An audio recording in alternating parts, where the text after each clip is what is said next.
So now I'm already giggling because we were giggling before I pushed record. Hi, Marilyn.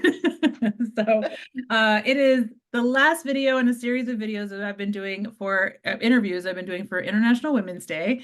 The theme for International Women's Day this year is Inspire Inclusion. And what I have been doing with all of my inspirational friends is interviewing one woman a day since March 8th through today. And today I get to interview Marilyn as my final interview. Marilyn and I worked together at Amazon, and we worked together at Expedia, and then we just kept each other. That was she's one of my best acquisitions from my time at Amazon. So we've been friends for years. She's the person who I hand contracts to and say, "This is a good deal. Am I getting a good deal?" And who I run all of my big, important career decisions and life decisions by. So, Marilyn, I'm happy to interview you. Why don't you introduce yourself?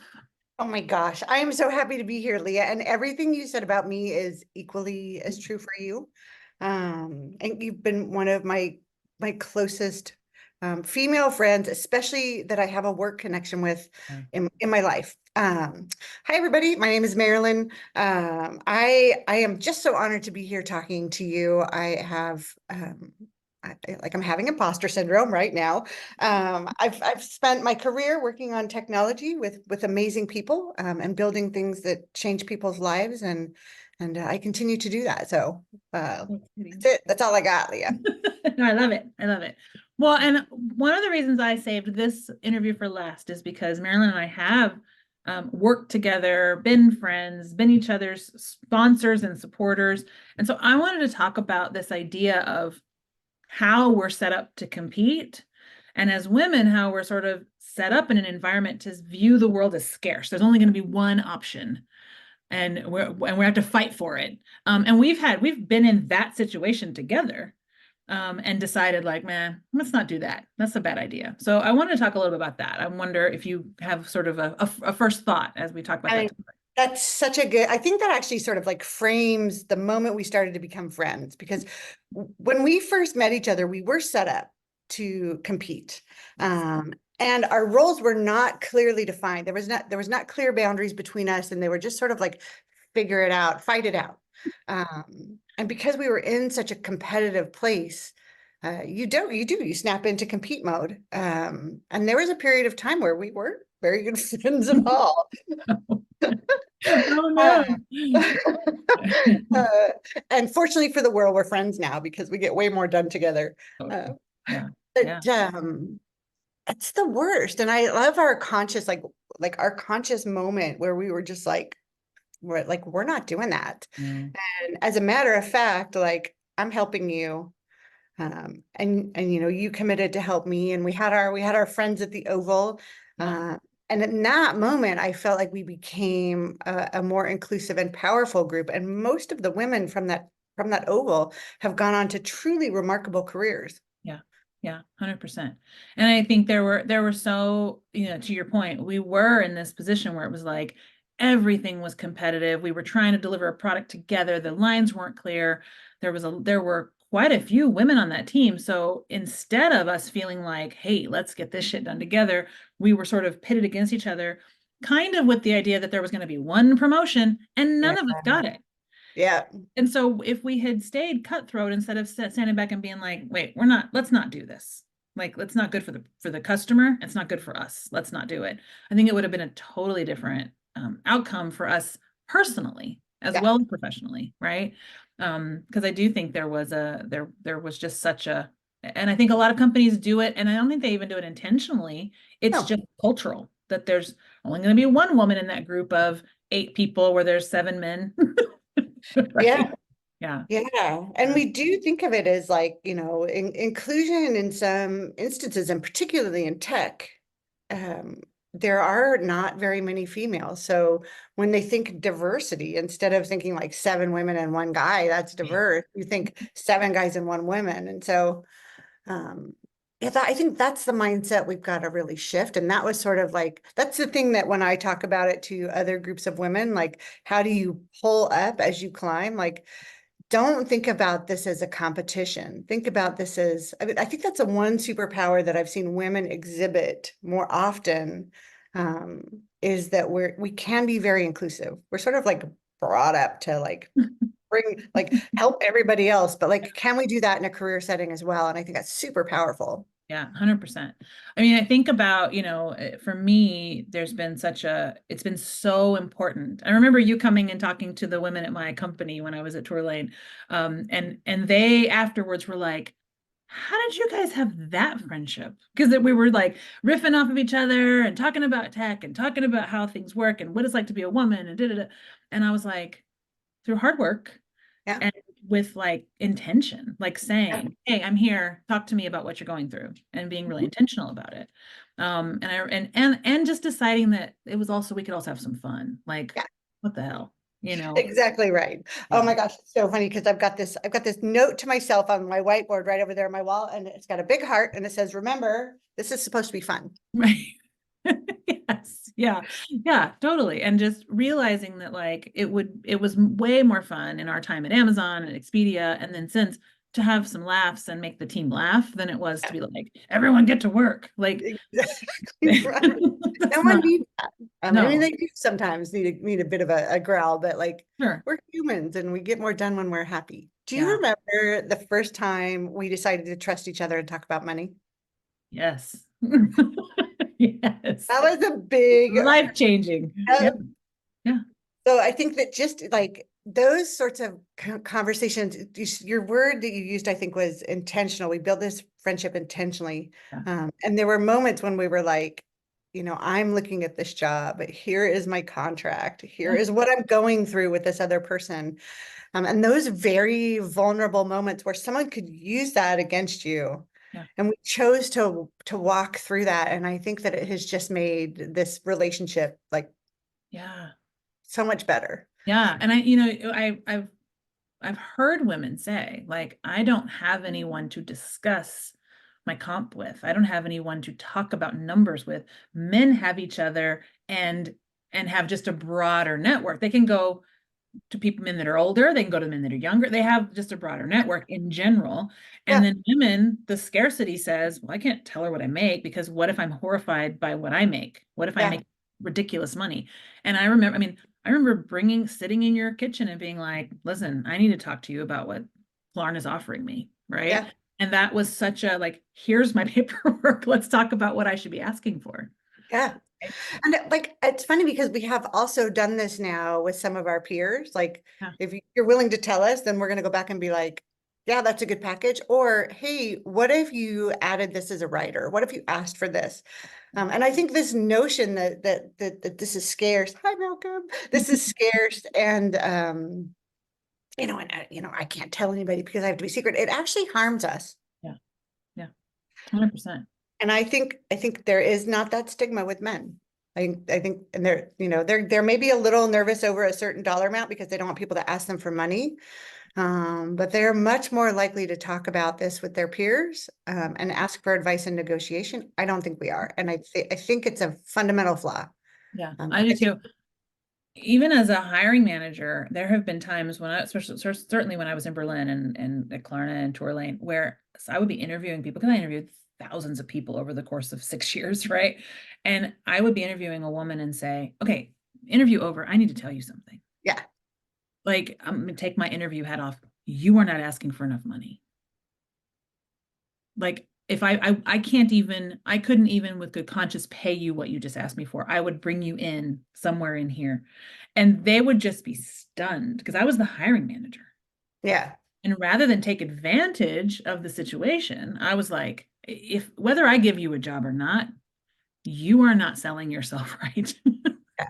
And I've had women come back to me later and say, I had no idea that I was underselling by 25,000 euros.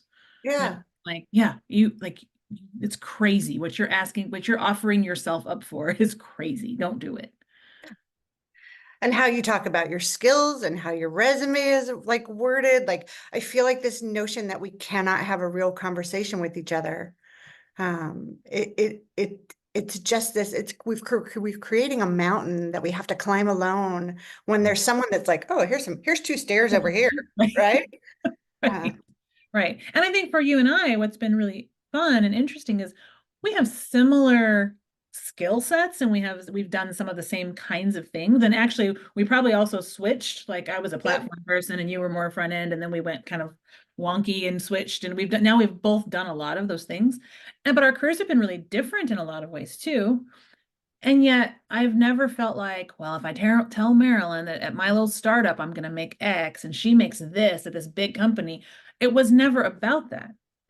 It was, given the context and who we are, am I getting a good deal or should I be asking Yeah. for it? Yeah. Well, Right? and how cool was it for me, because our careers were the same but different. It was really interesting for me to see the stuff you got exposed to. Yeah. Like, when you're in board meetings, when you're in founder meetings, when you're asking for money, like those are experiences, like I feel like I learned just from you by proxy.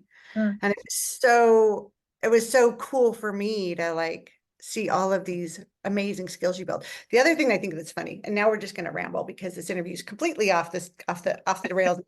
Um, uh, is sometimes even if it's a job I'm interested in, and you do the same thing to me, Yes. All the time. I will tell the hiring manager they should talk to you. Um, I think we have shocked so many recruiters over the years. I mean, Patty, or the guy that we talked to, who was at Aravina. Now he started a new tech headhunting company. He thought it was hilarious that while offering me a role that I was super excited about to talk about, I was like, "You should also talk to Marilyn. She might be the right person for it." And he was like, "What are you doing?" And I was like, offering you another person who might be great. He was like, but we've done that so many yeah. times. And the recruiters are always like, what? So you're not interested? No, I'm Hell still yeah. interested. I'm just willing to compete with her because if she's better for it than me, that's the person I'm willing to lose to. Back at you. Right? Back. I'm gonna lose this job. I'm not gonna get the offer. I want Marilyn to get it. Exactly right. So I think I just love their faces when they're like, what are you doing? Why are you Yeah. offering me another person? It's like, but she's great and she might be the Yeah. exact right person. So totally, It totally. just And makes our network stronger, I yeah, think. 100%, 100%. And I mean, I totally think that has been, it's always made me laugh to do it because the other person's always shocked, but it also has been, I've done it when I've thought, yeah, man, I could do this job, but Marilyn would be amazing at this job. Yeah. Right? And so Yeah. I'm like, I kind of want it, but you need someone that like my thing is like, I just really admire you and your skills, and I'm such a fan. yeah, Um, same. that why shouldn't people talk to you about some of the coolest roles I know? Like again, this is not a zero-sum game here. Like, there is not just one woman that's going to rise to the top, uh, Right. and people should know you. Yeah, same. And I feel the same. Like I'm always like, no, you should talk to her from Maryland. She's done all of these things and led these giant teams and done these cool things. And I'm like, you should talk to her. She's amazing. But I also Oh, think, yes, do yeah, it. there's also an element of this for me that's like, I think what you said, like I feel like you're my hype man, right? I can Yeah. count on you to be like, Leah's amazing, and I'm going to do the same, without in any way ever having to diminish my own skill. Hmm. Right? Instead, I'm like, I'm better because look at these cool friends I have. Right. Exactly right. And I also think that there's something, and we've done this recently with each other, where we can tell each other hard things Yeah. that maybe I wouldn't hear from someone else. Right. Yeah. That Yeah. I'm like, other people I might not even, I'm just like, thank you, keep moving. Not open You're, to that feedback. you're off my Christmas card list. But if you come at me with something where you're like, hey, I think you're underselling yourself. I think this Mm, is not I'm like, it rattles me because I'm like, well, if Marilyn thinks that, I have to pay attention. yeah. Right? Yeah. I mean, we recently just had a conversation that was very hard for me to hear. Um, and I would not have listened. You have these walls of protection, even if you've got great friends, you've got Yeah. these walls of protection because you don't want anybody to know that you feel insecure, or maybe you're nervous, or maybe like your childhood trauma or your history stays with you even when you're an old lady.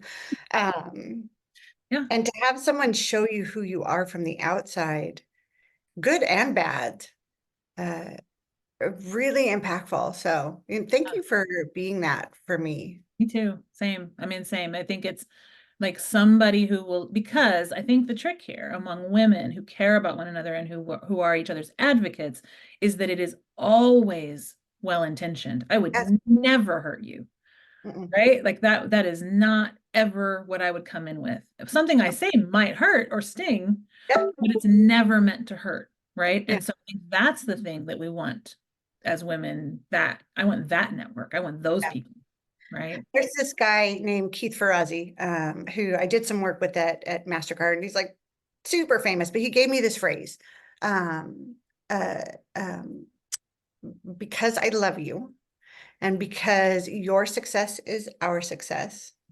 I would like to tell you something. Yeah. And I believe that those words are key. We didn't say those words, but Right. you meant them, Yes. right? Like 100%. you care about me, you care about my well-being, you care about my success, and what you're telling me isn't meant to diminish any of that. Mm. In fact, it's meant to make it bigger and grander. Yeah. Do you remember the Oval where I believe this started? Yeah. So Oval, for those people that don't know, Leah and I were we were part of the founding group of women at Amazon. Um, they started in circles programs, Sheryl Sandberg's circles program, and they would put us in circles. And you weren't supposed to be in a circle with anybody you knew.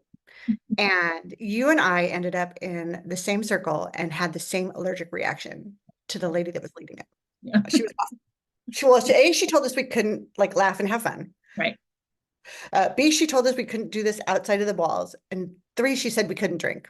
Right. We were like, we're out. And we weren't really supposed to be in a group together, so we knew we were going to get caught. So So we started our own circle, but it was only very awesome ladies. We didn't let anybody else in, so it was an oval. And we used to meet once a month at a bar near work and just support each other. yeah. Yeah. And I remember we were talking about meetings and people not listening and people not being able to break in and not be able to like share ideas. And I think it was you turned to me and you said, listen, here's what's going to happen. I'm going to be your voice in a meeting. So if I see you trying to say something, I'm going to stop the meeting and say, I'm interested in what Marilyn has to say. And if someone repeats what you said, which happens, by the way, you're going to say, that's a great idea. I think Marilyn just said that. And we made a pact in that moment to do that for each other. Yeah. Yeah. 100%. And that has been something that over the years, that making that decision together was so important for me. And I've carried it into being a leader, being in meetings, to the point that I'm the person who will be like, she's still talking. And everybody is like, oh, right. And it just stop because I'll say it, and I was in a very important executive meeting at Klarna once, and a lady was trying to talk and everybody started talking over, and I was like, her lips are moving. Let her finish. And they were all like, okay. And afterwards, my boss was like, that was a little aggressive. And I'm all, you guys wouldn't stop. Yeah.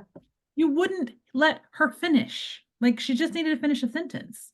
Yeah. And he was like, yeah, okay, grow, right? But it's so important to be like, hang on. It's a great concept that Marilyn just had that you repeated, right? Like, good job, you for listening. And it can be done with humor because we're breaking social norms. To your boss's point, like it's seen aggressive to stop people that are interrupting women, but it's not seen as aggressive to talk over someone. Right.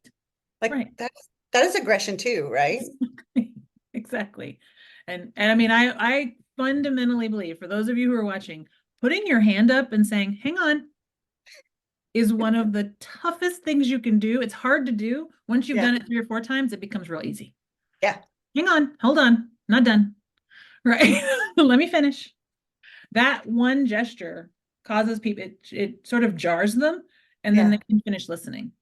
Because all of a sudden they're like, it must be important if she's willing to do that. She's willing to go that far. So, but it's silly that is aggressive or whatever, but if we got to do it, okay. Yeah. I mean, I've had to now ask to like, just let me finish a sentence. Yes. Please just let me finish one sentence. And it's sort of like, you're right. It makes everybody like defensive, but it's like, what do I have to do to earn the right to finish a sentence? Like, help me understand. What would that take? Right. Yeah. No, it's true. And I think it is one of the, I mean, I did it one time at Amazon with our friend Jen Bloom. I stepped in because she was getting run over, Yeah. and I stopped and said, Jen would like to finish the sentence. And I remember Matt Swan saying, you know what, you're right, Jen, Oh, and just turned his full attention at her so she could finish. yes. And I remember that moment thinking, that's an ally. Yes. Man who That's says, you're right, Jen. he And Matt's that's Matt's that guy, right? We know that that's Matt's the guy. I mean, that's the second part of this conversation, Leah, is like allies and sponsors.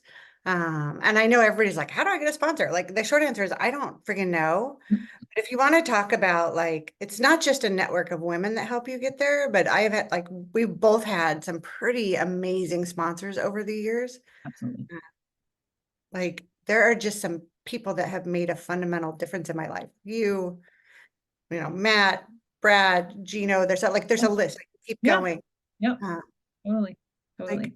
what an amazing journey to have built all of these friendships while doing business. It's not like, you know, how people are like, it's not personal, it's business. It's both.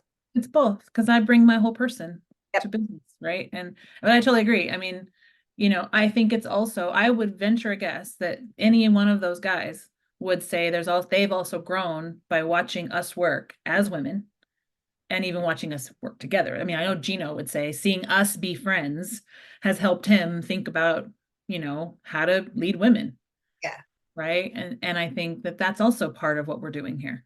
Yeah. Like there are the good ones out there that are like, hey, what I want to watch this interaction and see what's going on. Because it's different and it's healthy. And Yeah. by the way, none of those people would have brought unicorns or sprinkles into the workplace if it were not for me. Let's be clear.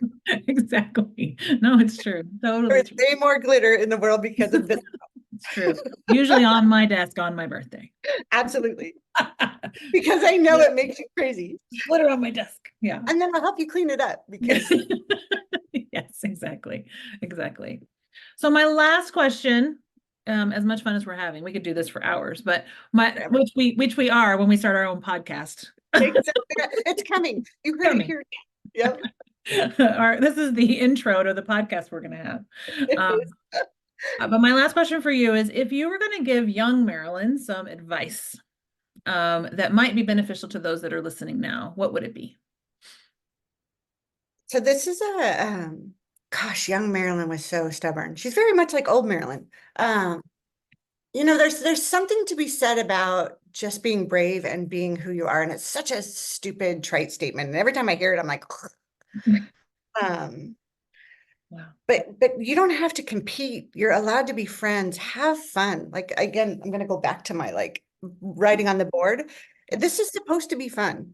There is nothing about this that says you have to be in a space that doesn't fit who you are. Yeah. Being the person with pink hair that worked in banking, my friends, you can wholly be yourself. And if it's not a comfortable space to perform and deliver your best work, then it's okay to realize that the space is not right, not that you're not good. Yeah. So, you know, how do you continue to realize and work on what is your personal things to work on? And how do you just realize that like maybe you're a penguin in the Sahara Desert and that like the environment doesn't really fit. You can Right. do it, but it's gonna suck. Oh, totally. Totally. No, I How love about that. you? I What love would that you advice. what would you tell young Leah? Well, it's funny. I same. I mean, what I think is that the advice I think about a lot is like courage does not mean an absence of fear. Yeah. When Yes. you're courageous, your voice will shake, you'll cry, you'll be nervous, you'll lay awake at night. That's courage. Yeah. It is not some magic put on the cape superpower. Courage is terrifying. Yeah. And so I just like I hear so many women say like, "Oh, be more courageous, take more risks, do more things." Yeah, and be terrified doing it. You're going to Yeah. live. You It's don't okay. usually die from fear, Yeah. right? One of my favorite, like you inspire me in so many ways, but one of my favorite conversations was when you were having a tough conversation with someone and you started crying and they wanted to stop and you were like, absolutely not. Like, I'm just experiencing someone and I'm going to sit here and cry and you're going to listen to this and deal with it because this is where I am right now. Yeah, I told the executive team, like, you're not going to die if I cry while we finish talking about this budget. You'll be all right. There's emotion leaking out of my eyes. I'm And good. later on, one of them came to me and said, I think I've become a better husband because I recognize that my wife can cry and keep telling me whatever it is she needs to tell me. I don't need to shut it down. And I'm like, We can that's the multitask. wrong move, right? Shutting it down is the wrong move. I love it. So thank you so much. We're out of time because, like I said, we could do this forever. We will. We will. But thank you for doing this. Thank you for letting me wrap up this beautiful series of talking to amazing women with you, one of my faves. And for joining me today. Oh my gosh. Thank you for having me. This has been the best. The highlight of my day. Excellent. So for those of you who are watching, this is our last day. There is a QR code below, down here, so that you can donate to the Malala Fund that helps ensure that women and girls get education and access to leadership education and also just basic education. So we are at the end of the series, and then all the money will be moved over to the Malala Fund. So please donate. So awesome. All right. Thank you, everyone, for joining.